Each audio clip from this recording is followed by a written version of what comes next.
Welcome to the WRC podcast. I'm your host, Katrina Marie, and you're in the right place. Here at the Well-Rounded Counselor podcast, what you can expect is to learn, shift your thinking, and gain personal and professional growth. And if you have not yet done so, hit that subscribe button so you never miss another podcast episode. The conversation starts now.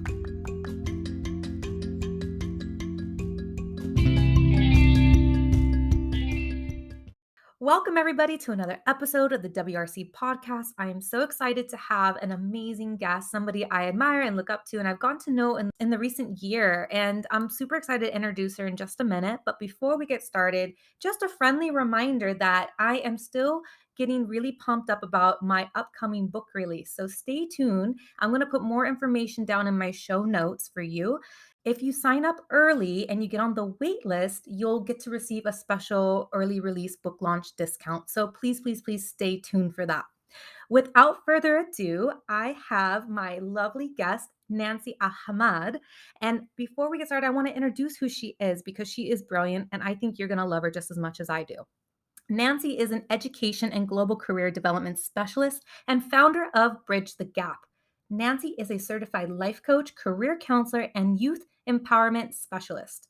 She is passionate about empowering young minds to realize their potential and choose the right career pathways for their future, and has worked for many years with college and high school students nationally and internationally. Nancy has also worked with the Office of International Education at the Indiana University of Pennsylvania, where she helped bridge the gap between cultures. Nancy has a master's degree in human resource management and industrial relations from Indiana University of Pennsylvania. And I'm so excited to welcome you, Nancy. Thank you for joining me today. How are you? Yeah, thank you for the lovely introduction and thank you for having me today. Oh, you're so welcome. I am looking forward to our conversation today. So, Nancy, tell me a little bit about yourself and how you became like a career coach, a life coach, a youth empowerment specialist. How did you get into this field? Well, firstly, I did not plan any of that. The thing is that I was fortunate to work with college students when I started my career. Throughout the years, I came to realize that they need a lot of support in order to choose the right career pathways for the future. And I feel that they don't need somebody to push them around. They need somebody to mentor them and guide them. And this is the only way to help them choose the right career pathway. So from that point, I decided to educate myself and choose different pathway that it's more focused on empowering the youth. And throughout the years, I realized that in order to help them choose the right career pathways or help them bridge the gap between theory and practice, between what they are being taught inside classrooms, in a college level, or even in a high school level, they have to learn how to experience the work environment. They have to learn from the employer themselves. So I realized directly that I have, first of all, to empower myself with different certificates that's related to human resources and human development, and look at what I do from a bigger lens so as to help them the way I want them to be or where they want to be.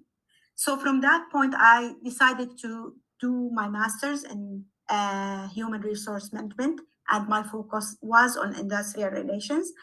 And I came to realize that in order to do this, I have also to understand the market and the industry itself. And there was a huge science behind that, that stakeholders, they have to work all together in order to help the youth choose the right career pathways. And I mean by that, that the employer, universities, schools, parents, students, they have to work all together in order to produce an educated, sustainable, employable graduates for the future. Wow, that's amazing. Like I said, I was reading your bio and I was super impressed about how you have this degree in human resource management and industrial relations, and how you tie this back to empowering youth and helping them figure out their potential career. And being a college counselor myself and helping kids apply to university, and I never ever thought that having a human resource management degree would be something that would lead you to coaching young kids, teenagers, young adults. So I find that super cool. The issue is that people should not separate between the youth and between the professional people and the empowerment of a human resource, because eventually it's not just a human like developing the human resource, it's more than empowering and enabling the humans and their skills. And those, the young ones or the youth, they are the future.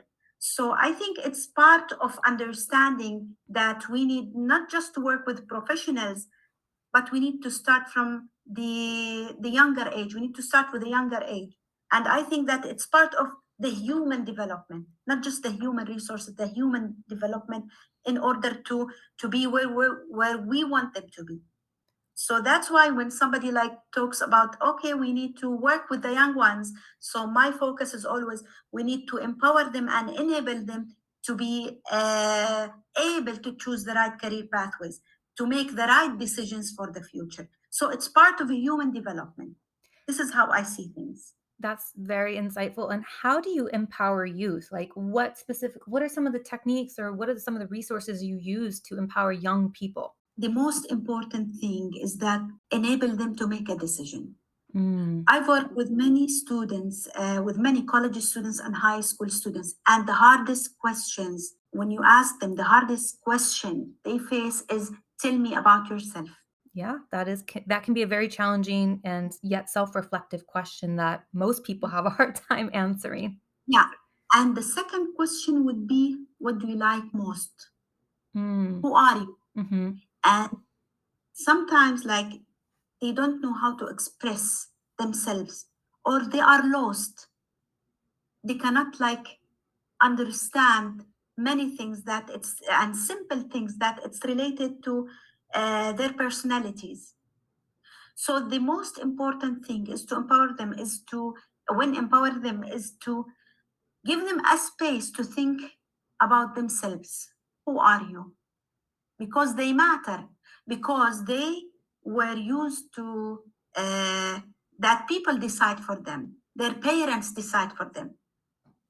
I worked with a high school student last year, and I was talking about careers, and you have to make the decision about your career. And I was shocked when he told me that, how do you expect me to make a decision concerning my career when I'm not allowed to go to the toilet or to the bathroom? I have to ask for permission. So I Wow. cannot make that decision. I'm not allowed to, like, go outside with friends unless I take the decision from my parent or ask them. I'm not allowed to do many things. So how do you want me to be accountable towards my future and make that decision directly at this year? So I don't have an answer to that students, but I know that he is reflecting many things related that he cannot make the decision. So before asking them about their careers or where they want to be, I have to empower them and boost their self esteem and enabling them to make decisions. And that's why when I meet the students for the first time, I focus on empowering them and tell them that you need to make decisions. You need to start making decisions. You have to write your future with your own pen. This is what I focus on, to their self-esteem and to empower them to make decisions, even simple decisions. And I always encourage parents, just make them, empower them just to make simple decisions about simple things in life. Yeah, we were raised differently, and these are like kids who needs to have different options in life. So I think that they have to have that ability of making decisions. I love, again, what you're passionate about, which is bridging the gap. So basically helping students figure out what their career pathway is, but also the skill set. So I know you're the founder of Bridge the Gap. Can you explain what that is and why you chose that name specifically? Bridge the gap is a dream. I have that idea for many years. As I told you, I worked for many years with college students, with high school students. I worked in higher ed, in the corporate world, I worked in schools, and there are many gaps. And honestly speaking, I found out that those stakeholders, they are not working as they should be. They are not working together in order to empower the youth and to help them learn from the real world experience. I tried a lot to help while being a full timer, whether in a higher ed institutions or in schools. And I was not able to achieve what I want to achieve in a bigger scale.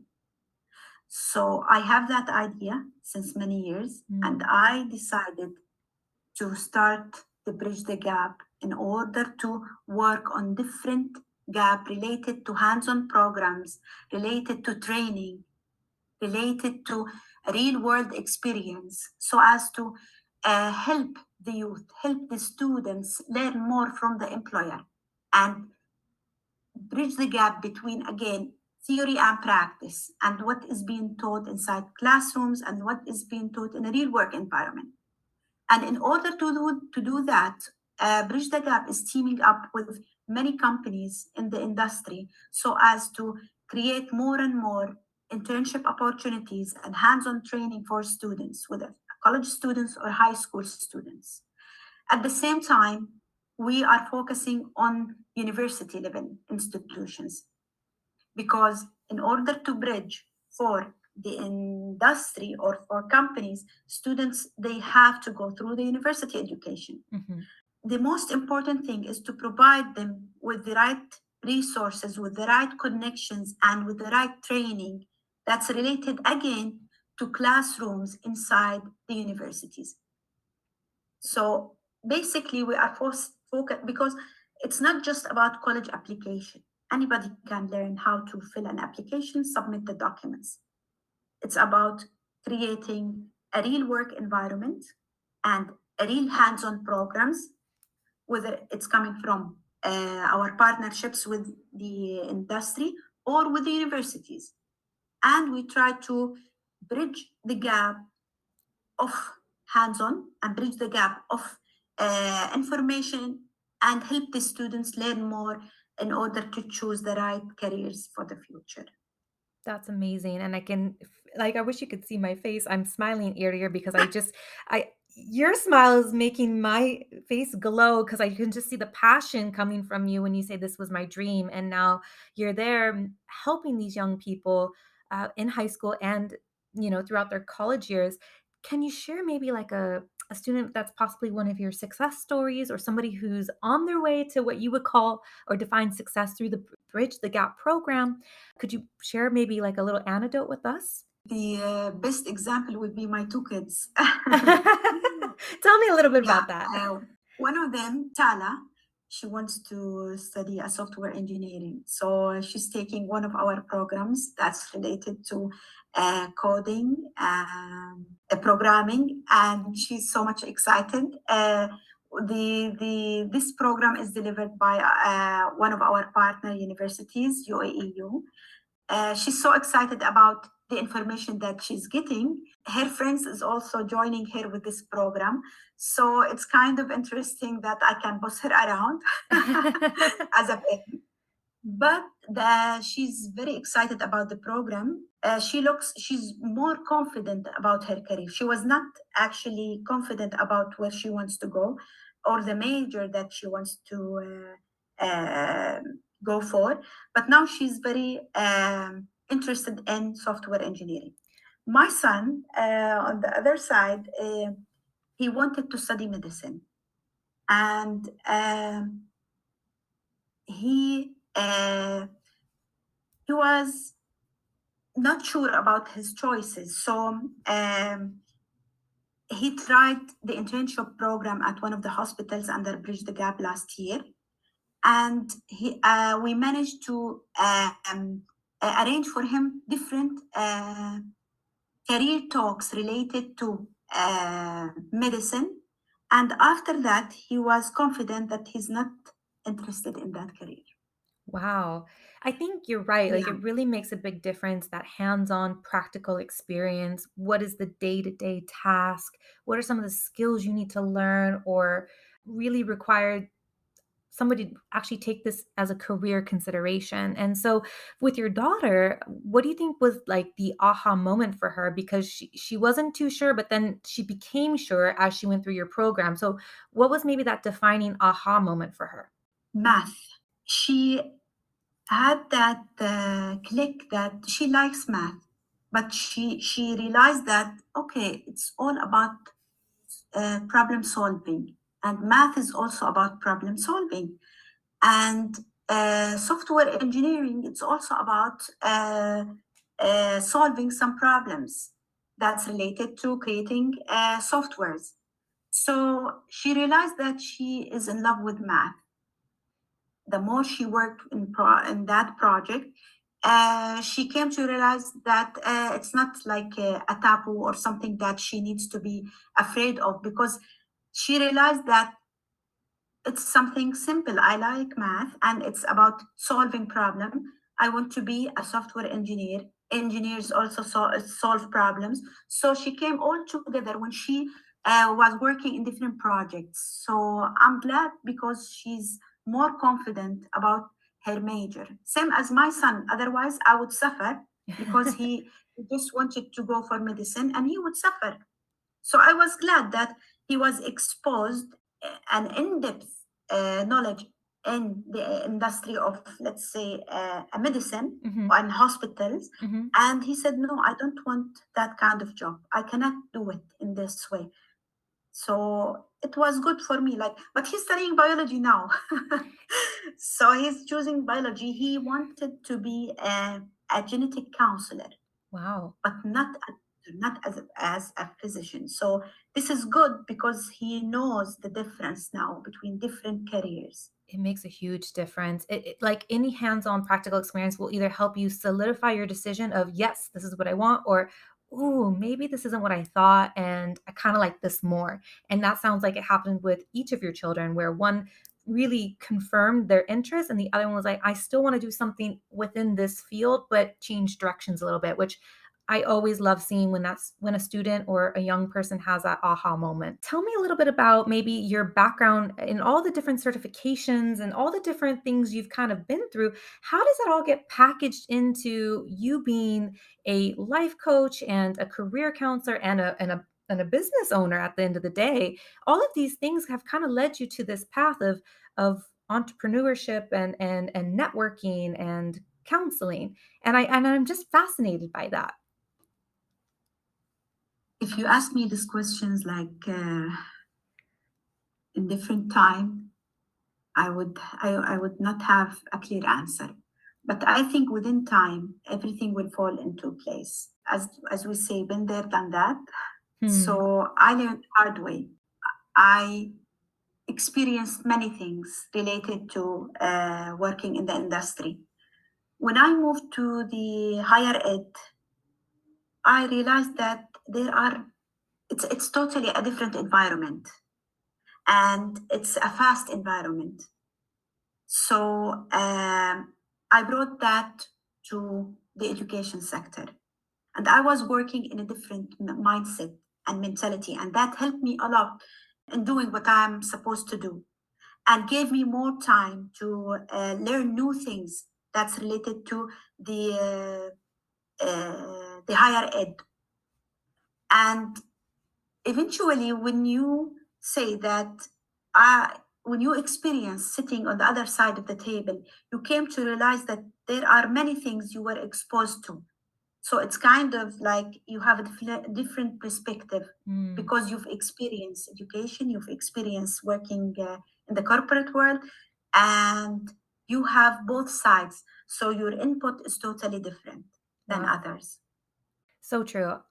I just love how like all of this has, like you said, been there, done that, and it's come to this point where you're able to take all of those skills and package it into something you're passionate about and create something that's meaningful for other people. And I admire that about you. And that's why I wanted you to come onto my podcast, because when I met you a few months back, I believe in February it was, it was just like learning about what you do and then just kind of seeing you in the community and how people respect you and what you're doing. It is admirable. So, what advice would you have for someone who's currently considering becoming a careers or life coach or counselor or an entrepreneur of your caliber? Like, what would they need to consider? What skills? What mindset? Schooling? Experiences? What would you say to that person? Um, I would say many things. First of all, you have to look. from a bigger lens. Don't limit yourself into schools, college application, college submission, paperwork. It's not about that. It's about building the young minds. It's about, again, I would say this. It's about building the young minds. It's about changing lives. Again, it's about human development. So you need to look at, you need to have a message to deliver. This is number one. You need, because you are building and changing lives. And again, it's not about college application. It's a process. It's paperwork. So you need to have that sacred and valid message to deliver for the young ones. Second of all, you need to educate yourself and empower yourself with the right tools, with the right training, with the right certification. We are used to do things we do things the hard way. We learn the hard way. We learn from others, but there is always the right way of doing things. Take the right courses, learn the right way. It will be an eye opener for you. It will put you in the right place. It will provide the right system for you. You will learn the right way of doing things. You will save your time, your energy. So take the right courses, and you have to have a message to deliver. You have to look at things as if you are changing lives. And this is really matters. There is a huge accountability in that. And thirdly, Bridge the Gap is delivering the NCDA Career Development Facilitator Certificate. So register with us and take that certificate and be a certified career service provider. That's amazing. That's amazing. Yes. So with that being said, Nancy, if people want to get in touch with you, how can they? I can share my contact with you. Okay. And also I'm available within the counselor community. At the same time, they can visit our website at bridge-thegap.com. And I'm available also on LinkedIn, so they can reach me anytime. And also, as I said, I can easily share my contact details with you. Amazing. Oh my gosh, Nancy, I'm inspired. And yeah, this is amazing. Thank you so much for being such an inspiration, and not only being an inspiration, but also going after your own dreams and challenging yourself and making things happen, and still being true to your passions and helping people at the end of the day. And I think that's what makes a well-rounded counselor, is that you have all these skills, but at the end of the day, you're a helping agent. You want to make an impact in other people's lives.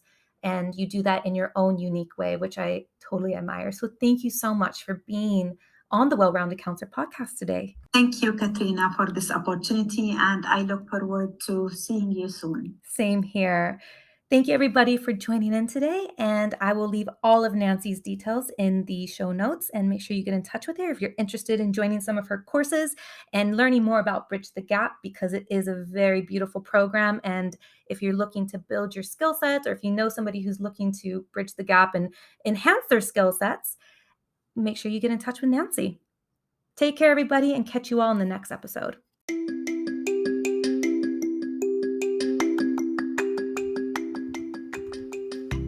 Did you love the episode? I hope you're feeling inspired and no longer feeling alone out there, and you're ready to evolve and become a better person. Make sure that you share this podcast or take a screenshot and post it on your social media. That's how you help spread this podcast organically, and people can find it much easier when you share, or share it with a loved one. I'm your host, Katrina Marie, and make it your mission to be a blessing in someone else's life today.